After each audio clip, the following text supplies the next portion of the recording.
বর্তমান মুসলিম জাতির উপর আমার শত শত দুঃখ ও আক্ষেপ যে আজ অবধি তারা নামাজের সঠিক তালিম গ্রহণ করলো না, নামাজের সঠিক উপদেশ গ্রহণ করলো না, নামাজের সঠিক নিয়ম নীতি শিখল না। এই মুসলিম উম্মাহর উপর হাজার হাজার দুঃখ, হাজার হাজার আফসোস যে আজ অবধি এতগুলো মুসল্লি মসজিদে দেখা যায়, মুসল্লি 2 লাইন 3 লাইন 4 লাইন 5 লাইন এবং ভরা মুসল্লি, কিন্তু একজনও সঠিক কায়দা অনুযায়ী কেরাত মাখরাজ সহি শুদ্ধভাবে কোরআন শিখার জন্য চেষ্টা করল না। অথচ মহান আল্লাহ রাব্বুল আলামিন তিনি মহাগ্রন্থ আল কোরআনের মাঝে ইরশাদ করেছেন, ওয়ালাকাদ ইয়াসসারনাল কুরআনা লিযিকরি হাল মিন মুদ্দাকির। কুরআনে কারীমকে অত্যন্ত সহজ করে আমি প্রেরণ করেছি। আছো কি এমন কোন ব্যক্তি যে এতে থেকে কেউ উপদেশ গ্রহণ করবে? কোরআন পড়তে সহজ, কোরআন বুঝতে সহজ, কোরআনের উপর আমল করতে সহজ। একটু খালি শুধু এই প্রাণটা খুলে আল্লাহর পথে দিতে হবে, তবেই সহজ। এই মুসলিম উম্মাহর উপর আমার লক্ষ লক্ষ আফসোস, লক্ষ লক্ষ আফসোস যে এদের কাছে, এদের গ্রামে অনেক আলেম থাকা সত্ত্বেও, এদের মসজিদে ইমাম সাহেব থাকা সত্ত্বেও, এদের গ্রামে অনেক কারি থাকা সত্ত্বেও, এদের গ্রামে অনেক হাফিজ থাকা সত্ত্বেও কোনো একদিন চেষ্টা করলো না, জিজ্ঞেস করলো না, মাওলানা সাহেব একটু আমাকে কেরাতগুলো শিখিয়ে দেন না, আমাকে কোরআনগুলো একটু শিখিয়ে দেন না, নামাজের তরিকাগুলো শিখিয়ে দেন না। অথচ আল্লাহ রাব্বুল আলামিন কোরআনে কারীমের মধ্যে ইরশাদ করেছেন, ওয়ারাত্তিলিল কুরআনা তারতিলা।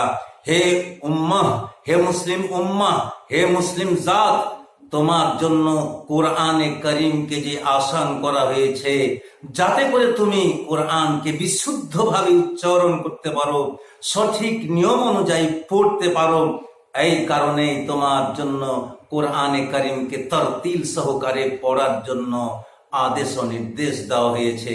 তবুও কিন্তু আমরা ভ্রুক্ষেপ করি না। এই মুসলিম জাতির উপর আমার কোটি কোটি দুঃখ, কোটি কোটি আফসোস যে এরা আজ অবধি দেখতে পাওয়া যায় এতগুলো মুসল্লি নামাজ সবাই পড়ে, এমনকি 5 ওয়াক্তের নামাজে আসে দেখতে পাই। কিন্তু যদি একদিক থেকে জিজ্ঞেস করা যায়, ভাই আপনি কোরআনে কারীমটা পড়ুন তো, কোরআনে কারীমের একটা আয়াও বিশুদ্ধভাবে পড়তে জানে না, একটা আয়াত বিশুদ্ধভাবে পড়তে জানে না। এমনকি যদি জিজ্ঞেস করা হয় সূরা ইখলাস, এটা সবচাইতে ছোট, সূরা কাউসার এটা সবচাইতে ছোট, এই ছোট ছোট সূরাগুলো আপনি বিশুদ্ধভাবে পড়ুন, পড়ার কোনো অবকাশ নাই, কেউ পড়তে পারছে না। তবুও কিন্তু তাদের সামনে অনেক ওয়াজ করেন, নসিহত করেন, অনেক বক্তা বক্তব্য দিন, দৃষ্টি আকর্ষণ করেন, তাদের কথা কান দিয়ে শোনেন, এক কান দিয়ে শোনেন আর এক কান দিয়ে বার করে দেন। এই জায়গায় স্থান দেন না এবং এই জায়গা দিয়ে কোনো কাজ করেন না, দিমাগ লাগিয়ে কাজ করেন না। ভাইরা আমার, এই কারণেই হাজার হাজার কোটি কোটি দুঃখ এদের উপরে। যে বছর 40 বছর হয়ে যাচ্ছে তবুও কোনো চিন্তা নাই, 50 বছর হয়ে যাচ্ছে তবুও কোনো চিন্তা নাই, 60 বছর হয়ে যাচ্ছে তবুও কোনো চিন্তা নাই, 70 বছর পেরিয়ে যাচ্ছে তবুও বিশুদ্ধভাবে একটি সূরা, একটি আয়াত পড়ার মতো কোনো ক্ষমতা নেই। কি করলেন আপনি? জীবনটাকে বৃথা করে দিলেন, জীবনটাকেই শেষ করে দিলেন। অথচ আপনি নামাজে যে কত ভুল পড়ছেন, এই ভুল পড়ার কারণে যে আপনাকে জাহান্নামে যেতে হবে, আপনি কি জানেন না? আপনাকে বলা হচ্ছে না? কোরআন বলছে, আউযু বিল্লাহি মিনাশ শাইতানির রাজীম, বিসমিল্লাহির রহমানির রহিম, আলিফ লাম মিম যালিকাল কিতাবু লা রাইবা ফিহি। এখানে লা রাইবা ফিহি, লাম আলিফ জবর লা আছে, লা রাইবা ফিহি। যারা তেরাত জানে তারা বলবে, ঠিক উচ্চারণ করে দেবে, যালিকাল কিতাবু লা রাইবা ফিহি। লাম আলিফ জবর লা আছে, এই লাম আলিফ জবর লাটাকে যদি আপনি আলিফটাকে হজব করে দেন, দিয়ে বলেন যালিকাল কিতাব লা রাইবা ফি, তাহলে ভুল হয়ে গেল। কি ভুল হলো? মারাত্মক ভুল হয়ে গেল, গুনহার কাজ হয়ে গেল। কেমন করে? আল্লাহ এখানে বলতে চাইছেন যালিকাল কিতাব লা রাইবা ফি, ইহা একটি এমন গ্রন্থ যার ভেতরে সন্দেহের অবকাশ নাই। আর যখন লারাই বাফি বলবেন, আলিফটাকে হজব করে দিবেন, যালিকাল কিতাব লারাই বাফি, তখন এর মানে হবে এই কোরআন একটি এমনই পুস্তক যার মধ্যে সন্দেহেই ভরা, সন্দেহেই ভরা, এর মধ্যে সন্দেহের অবকাশ আছে, ভুল ভেজালে ভর্তি আছে, এ হবে তখন তার তর্জমা। তাহলে আপনি এতে থেকে অনুমান করছেন, এতে থেকে বুঝতে পারছেন যে যদি আপনি কোরআনকে বিশুদ্ধভাবে না পড়েন, কেরাত সহকারে না পড়তে জানেন, আর যদি মাখারিজ সহিহা সিফাতের সাথে যদি আপনি না পড়তে পারেন, তাহলে কিন্তু আপনি ভেজাল যুক্ত জাহান্নামের অধিকারী হয়ে যাবেন। আপনি ভেজাল যুক্ত কোরআন পাঠ করলেন। অনুরূপ ভাবে আল্লাহ রাব্বুল আলামিন সূরা ইয়াসিনের মধ্যে বলেছেন, ইন্নাকা লামিনাল মুরসালিন, ইন্নাকা লামিনাল মুরসালিন, হে নবী আপনি অবশ্যই আল্লাহর পক্ষ থেকে প্রেরিত রাসূল। এখানে হচ্ছে এর তর্জমা এটা, যারা শুদ্ধভাবে পড়ে তাদের তর্জমা হলো এটা, ইন্নাকা লামিনাল মুরসালিন, আপনি অবশ্যই একজন রাসূলদের মধ্যে একজন রাসূল। আর যদি ওখানে কিন্তু লাম আলিফ জাবার লা নেই, ওখানে আছে লামিনাল মুরসালিন, লামিনাল মুরসালিন, লামে তাকিদ যাকে বলা হয়, লামে তাকিদ সহকারে তাকিদ দিয়ে বলছেন আল্লাহ বলছেন অবশ্যই আপনি একজন নবীদের মধ্যে নবী, রাসূলদের মধ্যে রাসূল। আর যদি ওই জায়গাতে আপনি পড়েন ইন্নাকা লামিনাল মুরসালিন, তাহলে তর্জমা হবে কি যে হে নবী আপনি অবশ্যই একজন রাসূলদের মধ্যে রাসূল নন, আপনি নবী নন। তাহলে আকাশ জমিন ব্যবধান হয়ে যাচ্ছে, আকাশ জমিন তারতম্য হয়ে যাচ্ছে।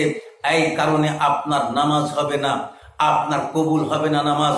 আপনি এরই কারণে আপনি জাহান্নামের অধিকারী হয়ে যেতে পারেন। আপনাকে আল্লাহ ট্রেনিং দিলেন, রাসূল ট্রেনিং দিলেন, কোরআনের ট্রেনিং দেওয়া হলো, হাদিসের ট্রেনিং দেওয়া হলো, আপনি হাদিসটাও মানলেন না আর কোরআনটাও মানলেন না, আপনি উপায় কোথা থেকে পাবেন? আপনাকে বলছি শুনুন, আপনি দয়া করে আপনার পা ধরে বলছি, আপনার হাত ধরে বলছি, হে আমার বাবু, হে আমার ছেলে, হে আমার কাকা, হে আমার বাপ, আমার আত্মীয়, আমার এগানা, আপনাকে বলছি আসুন একবার শুনুন। যদি বেশিও না পারেন, কমপক্ষে আলহামদু সূরাটাকে আপনি বিশুদ্ধভাবে পড়ার চেষ্টা করুন। আপনাকে যদি কোনো আলেমকে রেখে, কোনো কারিকে, কোনো হাফেজকে রেখে তাকে পার্সোনাল কিছু ফিস দিয়ে, কিছু পয়সা দিয়ে প্রাইভেট তার কাছে পড়েও যদি কিছু শিখতে হয়, তবু আপনি শিখুন, আলহামদু সূরাটা বিশুদ্ধভাবে পড়ার চেষ্টা করুন। তারপরে কমপক্ষে একটা দুটা ছোট ছোট সূরাগুলো শিখুন বিশুদ্ধভাবে, যেগুলা বারবার ঘুরিয়ে আপনি নামাজে পড়বেন। বেশি শুদ্ধভাবে জানেন না তো কি করবেন? ওই দুটা সূরাই যদি বিশুদ্ধভাবে আপনি জ্ঞানার্জন করেন আর কেরাত মাখরাজ সহিত আপনি পড়েন, তাহলে হয়তো আল্লাহ এটাই কবুল করে নেবেন, আপনি ধন্য হবেন। আর একটা কথা আপনাকে বলছি, শুধু পড়লেই হবে না, এর অর্থ জানতে হবে। আপনি আপনার ছেলেকে ব্যবসার জন্য অনেক টাকা দিলেন, আপনি আপনার ছেলেকে হিন্দি পড়ার জন্য অনেক টাকা খরচ করলেন, আপনি আপনার ছেলের পিছনে ইংরেজি পড়ার জন্য মেলা টাকা খরচ করলেন, আপনি আপনার ছেলেকে ইঞ্জিনিয়ার বানাবার জন্য অনেক টাকা খরচ করলেন, আপনি আপনার ছেলেকে ডক্টর বানাবার জন্য অনেক টাকা খরচ করলেন, আপনার ছেলেকে অনেক পয়সা দিয়ে জ্ঞান বিজ্ঞানে সামাজিকতায় ভরপুর করে দিলেন। আপনি মনে ভাবেন না যে আপনি কামিয়াবি হাসিল করলেন। যতক্ষণ পর্যন্ত দিন ইসলামের পিছে, হাদিস শিখার পিছনে, কোরআন এবং কোরআনের সূরা তার আয়াত ঠিকভাবে বিশুদ্ধভাবে পড়ার পিছনে যতক্ষণ পর্যন্ত আপনি খরচ না করেছেন, ততক্ষণ পর্যন্ত আমি জানি না যে আপনি বিদ্যা অর্জন করার জন্য খরচ করেছেন। যতগুলা খরচ করেছেন সবই বৃথা। আর যদি কোরআন শিক্ষার জন্য, হাদিস শিক্ষার জন্য যতটা আপনি আপনার পিছনে, আপনার ছেলের পিছনে ব্যয় করেছেন, খরচ করেছেন, এটাই কাজে লাগবে, এটাই আপনার জন্য কাজে লাগবে, আপনার ছেলের জন্য কাজে লাগবে, নচেত ওইগুলা কিছু কাজে লাগবে না। পার্থিব জীবনেও আপনার কাজে লাগবে না, ওখরাবি জীবনেও আপনার কাজে লাগবে না। কারণ আপনার ছেলে উকিল হবে, ব্যারিস্টার হবে, যে কোথাও বাজারে কোথাও গঞ্জে পড়ে থাকবে, আপনার সেবা ভক্তি করতে পারবে না। আপনি যদি একটা ওই ছেলেকে আলেম বানিয়ে দিন ইসলামের শিক্ষা দিতেন, কারি বানাতেন, হাফেজ বানাতেন, শুদ্ধভাবে কেরাত করতো, আপনার জন্য দোয়া করতো, আপনি অত্যন্ত লাভবান হতেন। আমি আপনাকে বলছি শুনুন, হিসাব একদিন লাগবে, হিসাব একদিন লাগবে। ইন্না আলাইনা ইয়াবাহু সুম্মা ইন্না আলাইনা হিসাবাহুম। আল্লাহ তিনি বলছেন আমার কাছে তোমার হিসাব একদিন দিতেই হবে, দিতেই হবে, কোনো উপায় নাই। আপনি যতই খরচ না করেন না কেন, আপনি ইংরেজি শিক্ষার জন্য কত খরচ করেন, আপনি বাংলা শিক্ষার জন্য কত খরচ করেন, আপনি হিন্দি শিক্ষার জন্য কত খরচ করেন, আপনি ইঞ্জিনিয়ার বানাবার জন্য কত খরচ করেন, আপনি ডক্টর বানাবার জন্য কত খরচ করেন, যতইগুলা খরচ করলেন এর থেকে কমপক্ষে 1 টাকাও বেশি এই দিন ইসলাম শিক্ষার জন্য বেশি খরচ করতে হবে, তবে আপনি পরিত্রাণ পাবেন। না তো হিসাব দিতে দিতে আপনি হিমশিম খেয়ে যাবেন, আর আল্লাহ যখন যার হিসাব নেবে তাকে ছেড়ে দেবে না। অতএব আজ থেকে আপনি শিখুন, বুঝুন, বুঝে নিয়ে আপনি ভুল করেছেন, আপনার ছেলে যাতে ভুল না করে, এই বলে আমার এই অনুরোধ রেখে আমি বিদায় গ্রহণ করছি। আসসালামু আলাইকুম।